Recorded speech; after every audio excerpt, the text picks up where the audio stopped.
नमस्कार दोस्तों, टाइटल है धनेश की आराधना। क्या यह कोई भक्ति फिल्म है या फिर एक छत्तीसगढ़ी लव स्टोरी? आज की इस वीडियो में हम डिकोड करेंगे नई छत्तीसगढ़ी फिल्म की कहानी के बारे में। तो स्वागत है हमारे यूट्यूब चैनल पर। तो चलिए स्टार्ट करते हैं। सबसे पहले टाइटल को देखिए। यहाँ आराधना का मतलब पूजा पाठ नहीं बल्कि हमारी छत्तीसगढ़ी हीरोइन आराधना साहू से है। इसका सीधा मतलब यह है कि फिल्म धनेश साहू की प्रेम कहानी यानी कि आराधना को पाने की जर्नी होगी।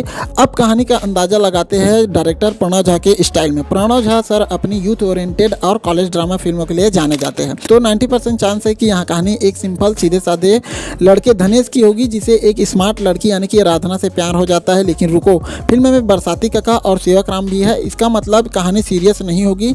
इसमें धनेश का किरदार शायद एक ऐसे लड़के का होगा जो लड़की को इम्प्रेस करने के चक्कर में कई गलतियां करता है। यानी यहाँ एक रोमांटिक कॉमेडी होने वाली है। मेरा मानना यह है कि फर्स्ट हाफ में फुल कॉमेडी होगी लेकिन सेकंड हाफ में एक इमोशनल ट्विस्ट आएगा। हो सकता है धनेश को साबित करना पड़े कि उसका प्यार सच्चा है, ना कि सिर्फ टाइम पास। तो दोस्तों, धनेश की आराधना एक प्योर फैमिली इंटरटेनर और लव स्टोरी लग रही है। तो आपको क्या लगता है? क्या इसमें एक्शन होगा या सिर्फ रोमांस? तो अपनी राय कमेंट में जरूर लिखिए। फिल्म की रिलीज डेट जानने के लिए हमारे चैनल को अभी सब्सक्राइब कीजिए। जय जोहार, जय छत्तीसगढ़।